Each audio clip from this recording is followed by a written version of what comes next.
you guys, it's Pride the Arrogant here. It's gone by several names. That's weird. Anyway, for my dueling video, thought I'd do a deck profile for you. So I've been trying out different things, trying to see what kind of clicks, what kind of doesn't. I tried Watts, and I thought that was really cool since all these Thunder monsters came out. So I've been using those a lot, so I thought I'd do that and try to see what I can come up with.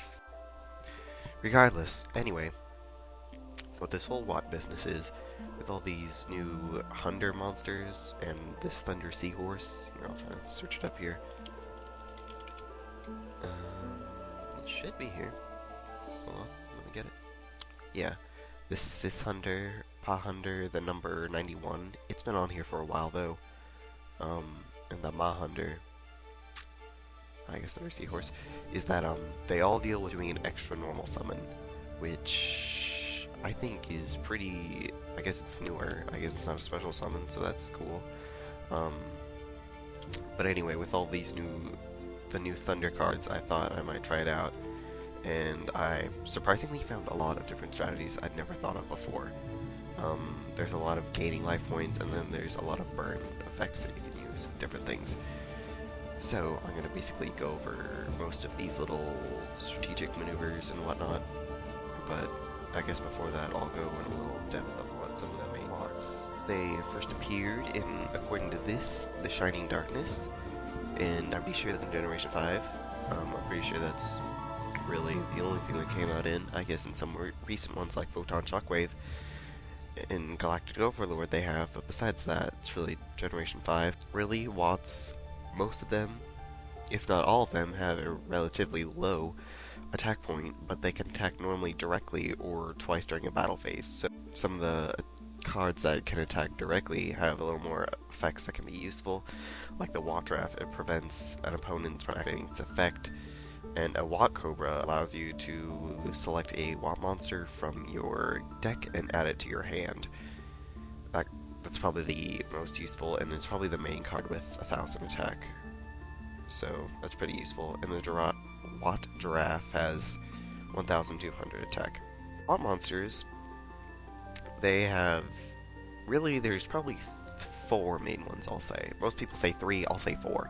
There's 4 main monsters that you'll want in a Watt deck. Watt Cobra, as I've said earlier, it has 1,000 attack, and plus it can attack directly, and its effect is if it attacks directly and deals damage, you can add one Watt monster from your deck to your hand. The second being Watt Dragonfly, and its effect is when it's destroyed by an opponent's card effect, either by battle or by card effect. Oh, you know what that means. You can special summon 1 Watt monster from your deck. Then we have Watt Draft. As I've said earlier, it can attack directly, and when it deals damage, your opponent cannot activate any further spells or trap cards for the remainder of the turn. So really, you want to attack with Watt Draft first over something like Watt Cobra, so you can make sure your opponent, for some reason, doesn't activate any traps or spells, which, I don't know, isn't really that good, considering that they can just activate a Mirror Force from Watt Draft attacks, but regardless. And the final one is Watt Hopper. Watt Hopper is basically kind of a target. It lets you really just select it instead of, I don't know, something a little important as Watt Cobra or Watt Draft. You can leave it in defense position face up, and it would only allow you to target Watt Hopper. So I don't know, if your opponent activates Fiendish Chain, then only they can select Watt Hopper as the target. Some cards that go with the Watts, I've been using this during the tournament that we've been hosting. I've been using this Watt Lockdown deck, and its main purpose is for me to use Messenger of Peace, which prevents any monster with 1,500 or more attack points from attacking. So I use that. Since Watt Cobra has 1,000 and Watt Giraffe has 1,200, I can free to attack my opponent directly and use Watt Cobra's effect and pick different monsters like Watt Hopper or my Watt Dragonfly and just select them and add them to my hand.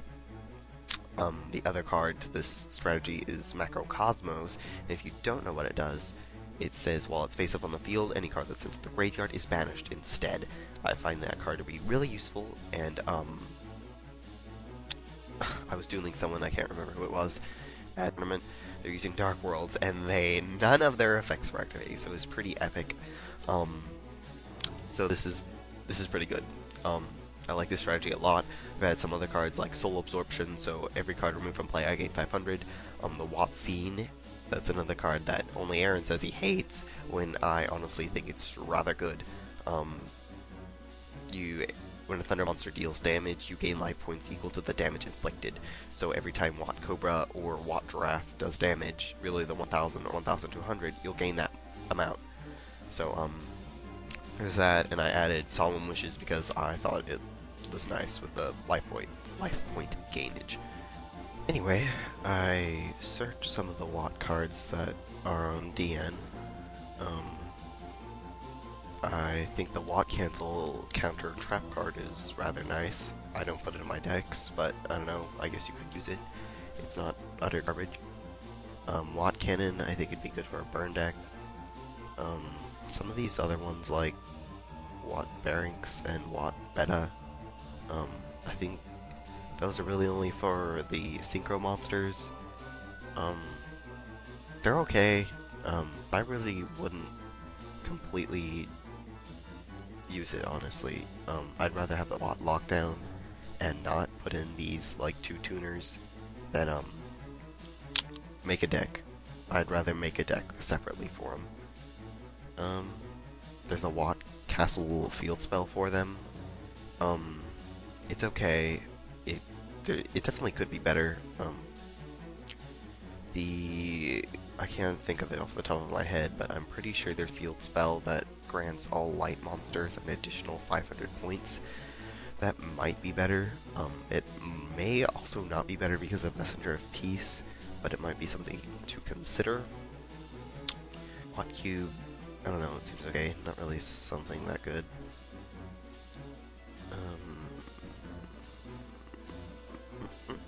Watt Fox, it's okay. It's a tuner. Might be something to consider over these 2 fish. Adjustment. That's adorable. That could be okay. I really don't see what you'd equip it to, honestly.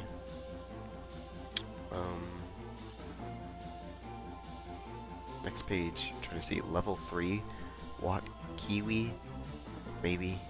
Guess you could also equip it to Watt Mole, Watt Squirrel, and Watt Woodpecker.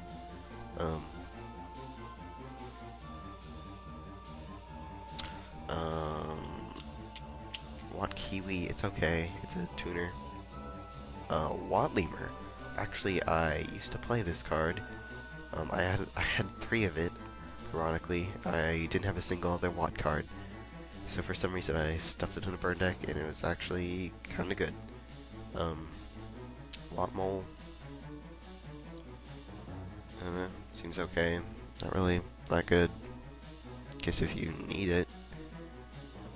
If it attacks a defense position monster, you can destroy that monster immediately with this card's effect without flipping it face up or applying damage calculation. So it's pretty good. Watt Pheasant, gonna attack your opponent's life points directly. Select 1 face-up monster on the field and remove it from play until the end phase of the turn. That's actually not that bad. I might consider changing it with something else. Adding it, because I think with this Watt deck, it definitely, my Lockdown Watt deck, it does seem to be lacking of monsters. So I don't know, Honest hasn't seemed to be doing that well, because you really don't want to attack other monsters with Watt with only, 1000 attack or whatever. Where was I? Oh yeah, the Watt Squirrel. This card battled negates the effect of monster that battling after battle. Squirrel's okay. I don't know. Watt Woodpecker. It's not that good either. So the 2 synchros. Don't do that. This Watt Hydro. Its effect is this card inflicts battle damage. Choose 1 card from their hand and remove from play add the card to your hand during the second standby phase after this card's activation. So it's rather nice. This is, however, a level 7 or rank. No, it would be level 7. So you might find that that effect may not be the best, considering its attack and defense aren't that high. It can't attack directly. Oh wait, this card can attack directly. However, Messenger of Peace would negate that, so that's kind of sucky. What Chimera? This card can attack directly. It inflicts battle damage. Place one random. Oh yeah, put one random card from their hand on the top of their deck. So that isn't bad either. I found that what is it? Robin Goblin. Here, let me pull up a pic. Robin Goblin. Just do Robin Goblin. Yeah, Robin Goblin. Each time you inflict battle damage to your opponent, they discard one random card. So if you use a Walk Chimera, I think, yeah, Walk Chimera, and this, you can get rid of 2 cards from their hand. So it's pretty good too. That might be something that may. Anyway, you guys, thanks for watching. I'm editing it as we speak. It's a little long. I apologize for that. I suppose it's just something to watch. If you'd like, I can do a duel with someone. Do a duel. It's a weird word. Series of words, whatever. Anyway, I can do that. I just don't want to add so much time left. Anyway, thanks for watching. I hope you subscribe to the channel, and see you guys next time on the next profile.